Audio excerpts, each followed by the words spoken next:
Sahabat RTV, jalinan cinta yang diikat dua insan manusia dalam sebuah pernikahan sejatinya dijalani dengan berakhir dengan bahagia.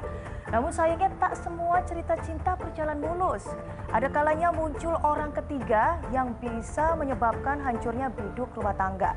Tak jarang, emosi yang memuncak akibat cinta dikhianati berujung petaka. Selamat malam sahabat RTV, saya Stefani Deversta akan menemani Anda selama 1 jam ke depan dengan laporan khusus bermain api asmara nyawa jadi taruhannya. Dan selama program ini berlangsung, kami telah mematuhi protokol kesehatan COVID-19. Langsung saja kita jelang, inilah Turnback Crime, berubas kejahatan.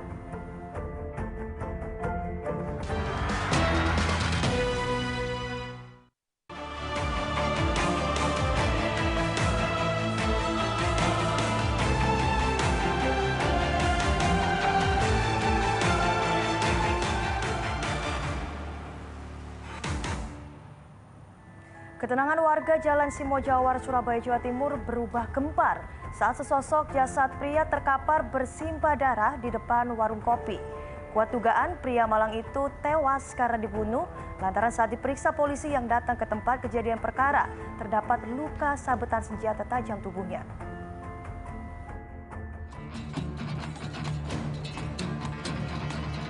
Siang yang terik di Jalan Simojawar 5, Kecamatan Sukomanunggal, Surabaya, Jawa Timur, 10 Maret 2021 lalu berubah menjadi kelabu saat seorang pria ditemukan tewas dengan kondisi bersimbah darah di depan sebuah warung kopi. Warga yang berkumpul melaporkan peristiwa mengerikan itu ke polisi. Tim gabungan Polrestabes Surabaya bersama Polsek Sukomanunggal, Surabaya kemudian mendatangi lokasi kejadian dan langsung melakukan olah tempat kejadian perkara. Dari hasil penyelidikan, pria yang terbujur kaku penuh luka itu diketahui bernama Damiri, berusia 35 tahun, warga desa Pandan, Kecamatan Omben, Kabupaten Sampang, Madura. Dugaan sementara, Damiri tewas akibat sabetan senjata tajam di bagian perut dan punggung. Usai melakukan olah TKP, polisi kemudian membawa jasad Damiri ke rumah sakit untuk diotopsi. Polisi terus mengumpulkan bukti-bukti yang ada di lokasi kejadian dan memeriksa sejumlah saksi untuk mengetahui penyebab tewasnya Damiri. Ya, barusan di TKP ini di daerah Sukomanunggal ya, terjadi penganiayaan atau yang mengakibatkan matinya seseorang. Kita akan lidik, kita akan cari saksi-saksi, pelakunya masih belum diketahui. Mudah-mudahan tertangkap.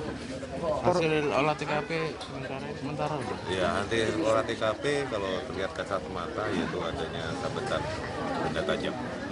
Dan informasi di lapangan pelakunya berapa lama? Belum, masih kita dalami. Dan korban mengalami luka apa aja? Luka di perut, kemudian di punggung.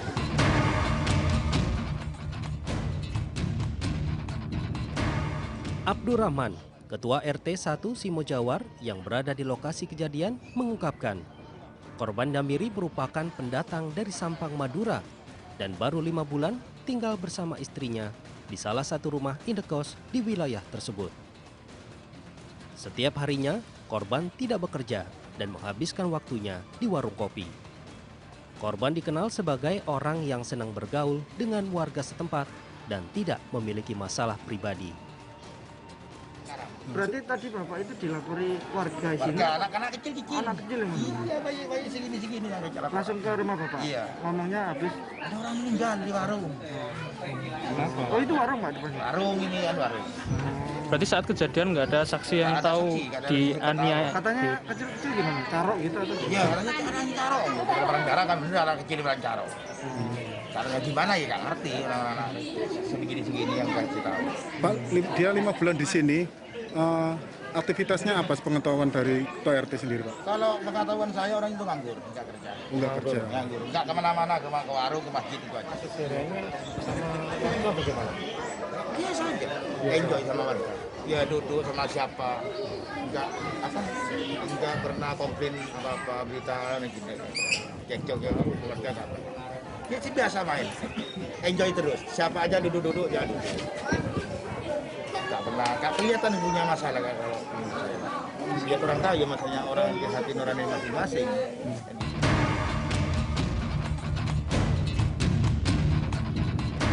Dari keterangan sejumlah keluarga korban yang didatangkan ke lokasi kejadian, tewasnya Damiri diduga kuat ada hubungannya dengan masalah asmara. Hal ini memunculkan tanda tanya, masalah asmara seperti apa yang melibatkan Damiri hingga merenggut nyawa lelaki ini? Dari Surabaya, Jawa Timur, Solihul Hadi, Turnback Crime, RTV. Usai melakukan olah tempat kejadian perkara dan memeriksa sejumlah saksi, polisi langsung bergerak cepat untuk mengungkap kasus pembunuhan Damiri. Usaha polisi pun membuahkan hasil dengan menangkap pria yang merupakan dalang pembunuhan. Lalu apa yang sebenarnya melatar belakangi peristiwa berdarah ini?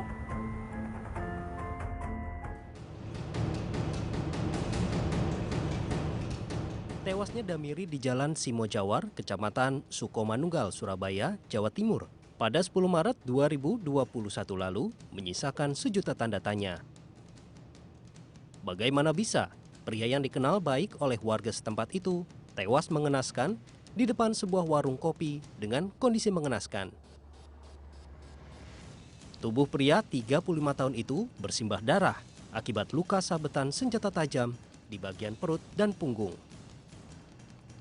Hasil olah tempat kejadian perkara dan pemeriksaan sejumlah saksi mengarahkan polisi untuk mengungkap identitas dan ciri-ciri pelaku. Informasi itulah yang menjadi bekal bagi aparat penegak hukum untuk mengungkap kasus pembunuhan sadis ini.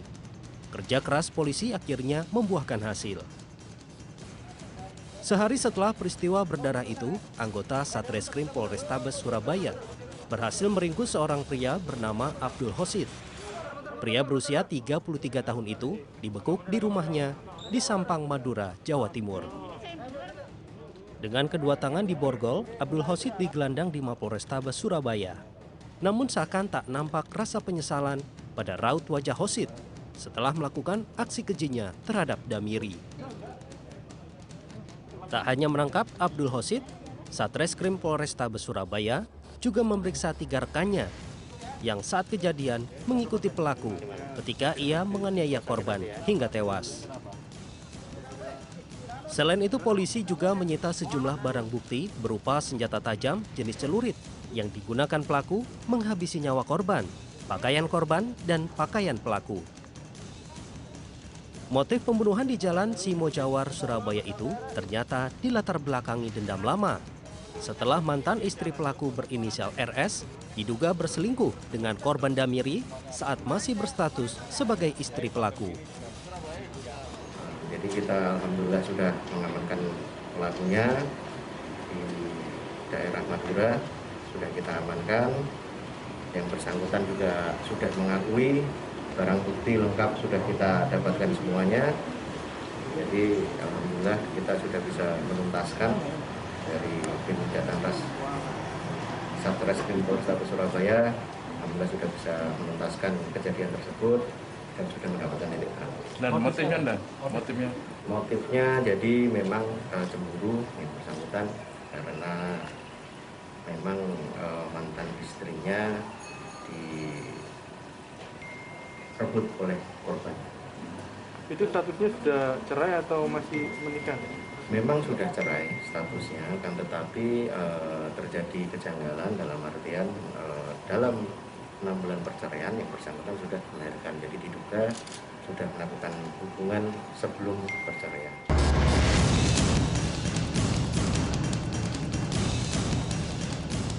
Di hadapan polisi dan awak media, Hosid mengaku nekat menghabisi nyawa Damiri lantaran sakit hati mantan istrinya berselingkuh hingga menikah siri dengan korban dan memiliki 1 anak yang kini berusia 5 bulan.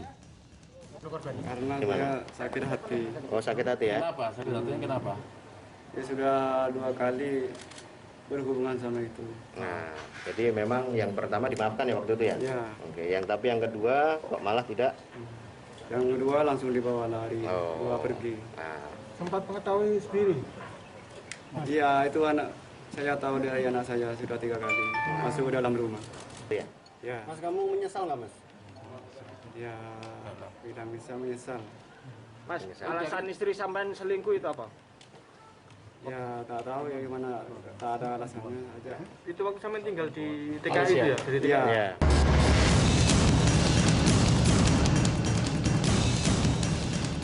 Dendam kesumat akibat sakit hati dan cemburu buta membuat tersangka gelap mata dan nekat menghabisi nyawa Damiri. Kini ia pun harus membayar semua perbuatan kejinya. Aksi nekatnya itu menjerumuskan Abdul Hosid pada persoalan hukum yang berat dan membuatnya terancam hukuman mati. Dari Surabaya, Jawa Timur, Solihul Hadi, Turnback Crime, RTV.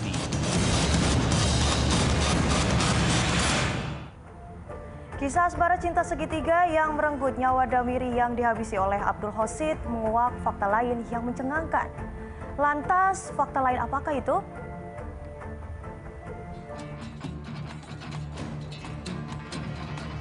Kasus pembunuhan Damiri oleh tersangka Abdul Hosid di Jalan Simo Jawar 5, Surabaya, Jawa Timur beberapa waktu lalu menyisakan teka-teki menyangkut permasalahan apa yang sebenarnya terjadi. Pembunuhan sadis di depan sebuah warung kopi itu terjadi begitu cepat dan tidak diduga oleh warga.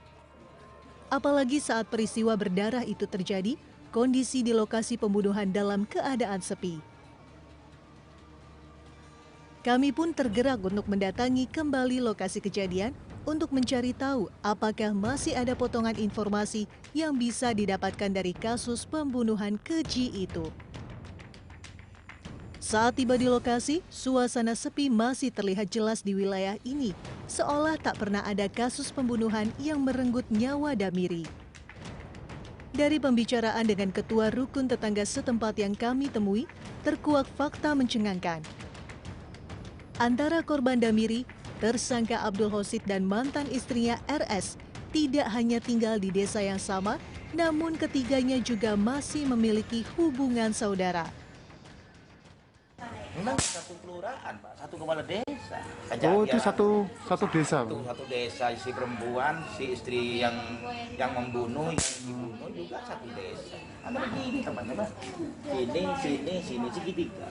Antara 200 meter sampai 300 meter. Nggak jauh berarti Pak ya? Berarti tetanggaan Pak ya?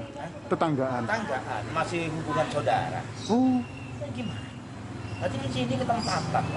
Di sini memang betul-betul warga nggak tahu permasalahan apa, Kak. Meski baru tinggal selama 5 bulan, semasa hidupnya korban dikenal sebagai sosok yang senang bergaul dan berbaur dengan warga sekitar.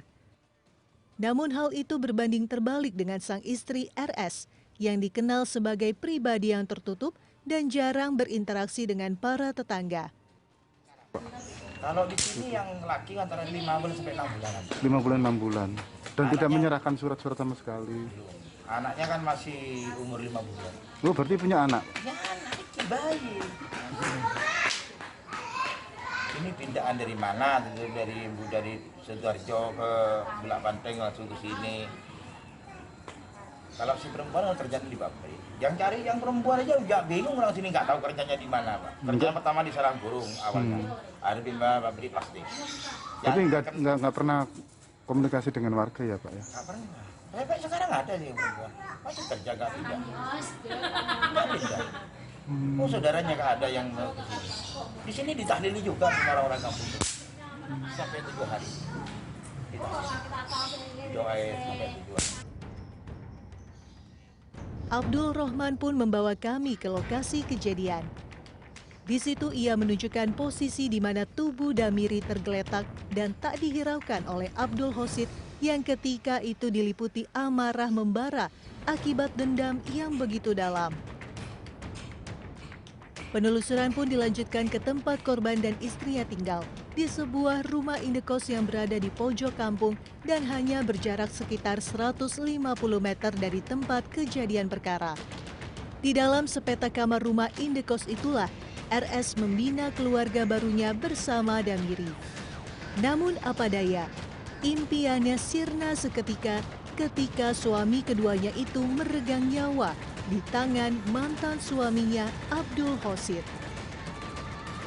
Akibat amarah dan dendam, Abdul Hosid kini harus mendekam di balik bui untuk membayar semua perbuatannya. Dari Surabaya, Jawa Timur, Solihul Hadi, Turn Back Crime, RTV. Masih dari wilayah Surabaya, Jawa Timur, seorang pria tergeletak bersimpah darah di dalam rumahnya. Tetap bersama kami di Turn Back Crime.